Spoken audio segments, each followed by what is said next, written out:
Hi guys, so it is Taylor here with I Am the Storyteller, and I'm sitting down with Vivian Wang from SIEVA swimwear. She is the owner, designer, creator, inspiration behind the line. All things SIEVA. And I have to say, she's my best friend in the entire world, so I already know a lot of the answers that we're going to be going over, but For everyone else's sake. she is one of the most inspiring people. Don't blush. I thought this would be a great person to sit down with so that in case anybody is inspired to start their own swim line, this is a great place to start. All answers uncandid. So this is the first video we're doing, so if you have any advice as far as like lighting or anything like that, leave it in the comments below. Totally learning at this point. So I have a blooper reel. we're gonna have a blooper reel. Yes. We're actually in Vivian's apartment right now. It's so cute. Okay, so let's get into it. So Viv, let's go back to where you were born, Okay. your childhood, your life, Okay. where you grew up, that kind of stuff. So long ago. Let me think back. No. She's not that old. Born and raised in Southern California, in Laverne, and very normal childhood. Have a younger brother. Parents are divorced, but both parents have always been around. Like we were just discussing the other day, you and I have known each other for 17 years. 17 years. Where are your parents from? They're both born and raised in Taiwan, and they both came to the States in 1983. Okay. So parents moved here because my dad, from when I was growing up as a kid, worked in the real estate, came out to the States because, you know, like any immigration story, it's like in America, it's just like the land of dreams where you can do whatever you want. Parents had met, and then my dad moved here, and my mom followed him. 3 years later, I popped out. 1987. Yeah. My mom, she first came here with my dad. They were in the motel business. My dad was working the night shift of checking people in and out of rooms. Yeah. And my mom was essentially maid. It was just not glamorous whatsoever. Right. And after a couple years of living here and kind of, you know, putting some money in the bank, my mom went back to school and she really wanted to be a fashion designer. She'd fix if I had a tear in my shirt, you know, a little stitch, and show me how to put thread on a needle and how to close it up. I always remember her being in front of the sewing machine and hearing like the brrrr, you know, Right. the needle like going on. Her sewing room was always upstairs, so every morning I'd wake up and she'd be upstairs. I went to school, first 2 years at Cal State Fullerton. I, you know, majored like everybody else in communication. My dream job was fashion magazine editor-in-chief. We did a couple internships together. Remember we did SWAT Fame? Yes. We worked with this company called SWAT Fame, and they essentially made clothes for Charlotte Russe. We worked directly with the designer. Yeah. And we really were just shipping boxes. We'd have to pull fabrics. It was a good introduction, I think. Yeah, I didn't really feel like it was something I wanted to do super long term. I thought I wanted to do that, and then moved out to LA proper and decided to change majors to be a film major and moved to Cal State LA. So Yeah. I moved downtown Okay. at 20, and that was when life really started for me. Now it's 8 years later. Right after college, I got a job with The Truth. My position was a marketer where I traveled across the States to, Yes. I think, like 42 different cities in like 50 days, where basically we're sleeping on the bus every night, and we would work with these kids every day on the Vans Warped Tour. The Truth's position was to talk with teens about the effects of big tobacco and smoking and the negative effects that it has. I started working at 5 Hour Energy immediately after that. I was still in field marketing. I worked there for 2 years. I just wasn't feeling that creative pull. I didn't really have any one thing that pushed me to stop working there. I could be content in working here for the rest of my life, or just, you know, for a long period of time, but Right. what is it that I really want to do? January came and it was New Year's resolutions. I wanted to be more creative and be doing something that was kind of just more unique. I just told myself at the beginning of March, I'm like, this month just feels right. I resigned from my position. I didn't know what I wanted to do specifically, other than I wanted to work for myself. I started studying for my GMAT, really studying like 4 days a week. My parents were super supportive, but Yeah. after really all summer and leading into fall, I just wasn't really feeling that it was the right fit. There wasn't any specific excuse that was pulling me away. I just didn't feel right. After a lot of inner turmoil, I decided the holidays are coming up. I took the holidays to myself, and then the day after Christmas, I went to Thailand. A group of my friends were going, and you had been before. You said you loved it. And I'd never been to anywhere really in the South Pacific, and so I was like, I want to try there. That whole trip kind of put things into perspective for me. I just came back again, and then it was January again, and I'm like, New Year's resolution, this is it. You know, if I don't do this now, it's probably never going to happen. The reason why I started SIEVA was because I wanted to create a suit that was comfortable for me. I couldn't find suits that I what felt really cute and like sexy in, that were also, I could be active and comfortable in. I knew I wanted to make a swimwear that was affordable. I wanted it to be reversible. I wanted it to be something that, you know, would cater to both lifestyles of party and also comfortability. I've had people ask me, what's your secret? Like, how did you do this? I saw you only a couple years ago and you're working in field marketing and now you're designing swimsuits. Like, that's so awesome. And my secret is, I don't have a secret. The secret is fake it till you make it. I had reached out to a girlfriend who I knew worked for some fashion company. I can't remember what I asked her, just saying like, oh, do you happen to know anyone who might be able to connect me with a fabric buyer in downtown? And she said, yeah, I do. Do you have your tech packs ready? And I'm thinking, what the heck is a tech pack? You know, Google tech pack. So I go home and I had to Google that, and then that's when I figured out that it's essentially a blueprint to a garment that you're making. Not the same as a pattern for a pattern maker, but it's the digital version of all the measurements and everything that you need, from a top to swimwear to jeans. I learned that as I went. As I asked more questions, I got more answers. And as time went on, I had to research, and I read a lot of books, I Googled a lot of things. I didn't know how to draw. I didn't know how to sew. I just had a vision, and I needed to hire the people and work with people to help me get that vision from my head to life. So you have this inspiration. You just kind of had this vibe, and you almost put it into a print. How do you make that print? One way that I got connected to making that print was through a mutual friend. At the time, worked for Lululemon, and I had asked for help on social media. I think it was through Facebook, saying, you know, I'm looking for someone who can help with sublimation print. Sublimation print is getting anything that you've designed, whether it be a sketch or a digital copy of something, printing that image onto the white fabric, because I knew I wanted a print that was exclusive to SIEVA, that captured that Thailand flowy blue, like, dreamy feel. It was a pretty long process in working with her, only because of the distance. She lives in Canada. Yeah. I found a manufacturer overseas. Okay. I had them send me their stock of fabrics that they already had in their factory. Then I cut swatches of that and sent them to Nadine in Canada so that she can match the colors on her paintbrush to paint an image that she then sent back to me in a graphic file. And then I had to send that graphic file back to my manufacturer and say, how did you find the manufacturer in China? I found the manufacturer through my cousin, whose friend actually works at that factory, so I knew it was like a legitimate space. I wanted it to be somewhere really cool that I could essentially travel to. I looked at like Costa Rica, I looked at Thailand, I looked at even like small little places like Bora Bora. The factory that I ended up going with, which is in China, was referred to by my cousin, and I knew that they were a legitimate factory. They've been around forever. The goal is to have everything in LA and American made, but everything's so expensive here that for my first round, I just knew I wasn't gonna be able to afford it. Okay, so you had your print.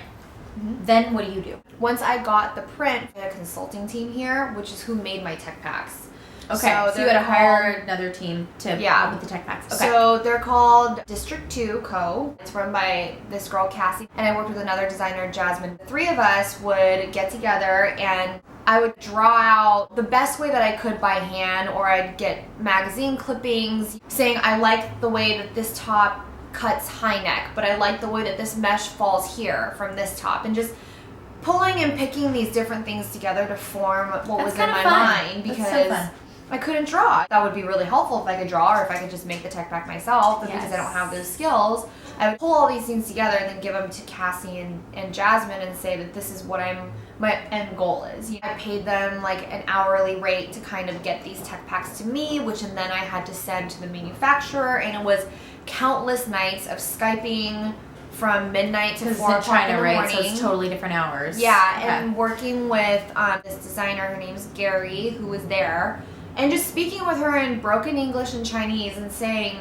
this needs to be double-sided fabric, this mesh needs to be stretch mesh, you need to make sure that the ties in the back cross at an 1/8 of an inch hem. Just little things like this that it sometimes is frustrating, you know, and it's like, send me photos of this, and there were a lot of mistakes. They'd sometimes send the samples back that took over a month to get here. It was a lot of back and forth, which is why it was a year and a couple months that it really took me the first collection to get here. I finally thought, okay, these are what I was asking for.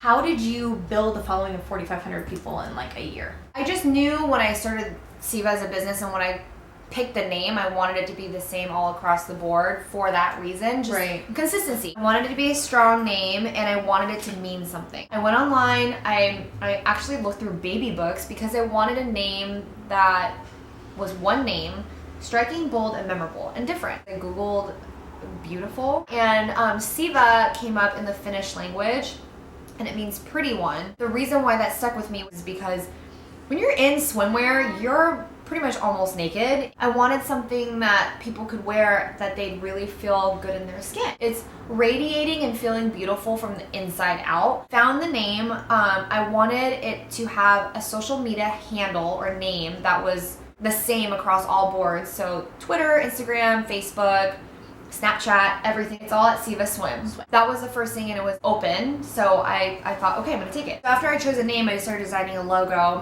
which I commissioned someone to help do that as well. It was just one thing at a time. I wanted to build a social media following so that when the pieces came and the product arrived, that I'd have an audience. Such a good to call. Showcase to, you know, and essentially people who would want to buy. What did you put on your Instagram if you didn't have a line to show? Inspirational photos. I had gathered some things from Pinterest, all relating to the theme of like everything beachy, everything active, you know, like a mood board for myself to kind of feel out what I liked and what I didn't like. I commented and started being really interactive with users that I felt would fit my demographic. What is social media? What purpose does it have other than if you're sharing your life with someone? As a business, you're a business. You want to drive traffic to your page for what? Essentially sales, right?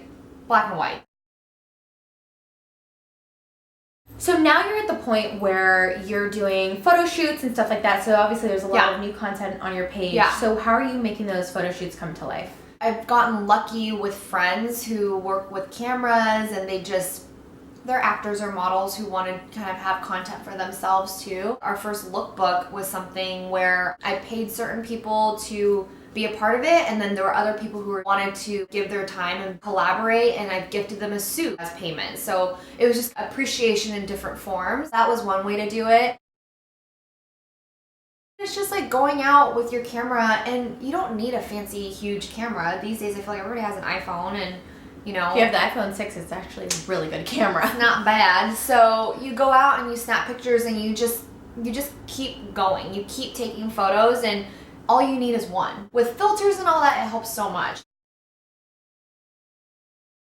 Where do you see SIEVA in the next year? I'm designing the next collection actually next week. That'll be for spring of 2016. If I were to say, you know, next summer or next fall, I'd hope that we could be showcasing our stuff at Miami Swim Week, having pieces being on the runway, doing more collaborative work with influencers who have over 100,000 in following, getting content for that and getting that up on the website. Now it's really marketing just even more on top of the base of a foundation. I wouldn't be surprised if a year from now, if a boutique owner from Montana said I wanted to work consignment with you with 10 pieces, and yeah, I'd be open to that. I don't want it to be so mainline and mainstream and just so easily accessible. Was there any point where you felt like, okay, this is like way more than I thought it was gonna be? No. There have been moments that I've looked back and like, could have done that differently. But you work with the best that you can and the knowledge that you have, the information at hand in that moment. For example, like one of the biggest mistakes was that when I first started, I was so excited. I was like, oh my gosh, like I'm gonna do this. I had the support of my family and friends. The light was lit and I was ready to go. But I went in, and the first mistake I made is that I was like, okay, I want 7 different cuts, and I want them all in this color, and let's make them like this and just produce. And then I made them, and every single piece came out wrong. Some of the things, fabrics were too thick, some of the fit was wrong. One of the things I wish I said to my 1 year ago self is start with one piece.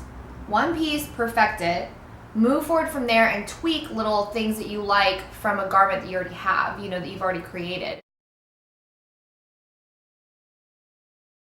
What's one piece of advice that you'd give somebody who's thinking about starting a swimwear line? You just have to keep going. You're not gonna have all the answers. I never had all the answers all at once, and that's okay. It's just you find out as you go. Like as you keep working towards it, you're gonna make mistakes, but that's okay. There's going to be things that work out, and it's good to celebrate and give yourself praise. But there's always something to work towards. And I think that that's what it is that people are always asking me from social media, like, oh, you seem to have it made. Like, it looks like you're so on top of this. I'm glad that's what it looks like, but half the time I'm like, I don't know what I'm doing. But that's just a secret between us, you know?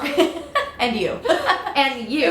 For the most part, I've learned a lot, and it's just not being afraid to ask people for help in any aspect in life. I personally would rather ask a question, multiple questions, and do it and get it right, you know, by experiencing, than going in a room with no idea and like just doing things blind and making mistakes over and over again. And just be happy. If you don't like it anymore, then you can do something else. You know? Tell us where we can find you. Yeah, so you can find us on our website. You can shop our 7 different looks right now that come in various colors. They're all adjustable. Some of the pieces are reversible, so it's like you're getting a 2-in-1 at SIEVASwim.com, SIEVASWIM.com.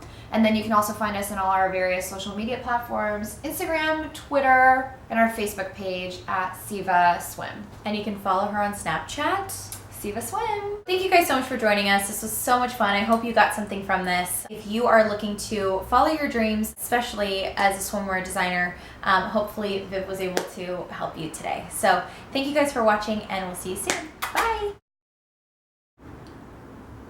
So, da-da-da-da-da. We're sitting really close. I know, but I kind of like it. Okay. Hold up. Okay. Did you need your voice recorder? Yeah, I do. Okay. This is off to a really good start. Kapkunka. Kapkumaka.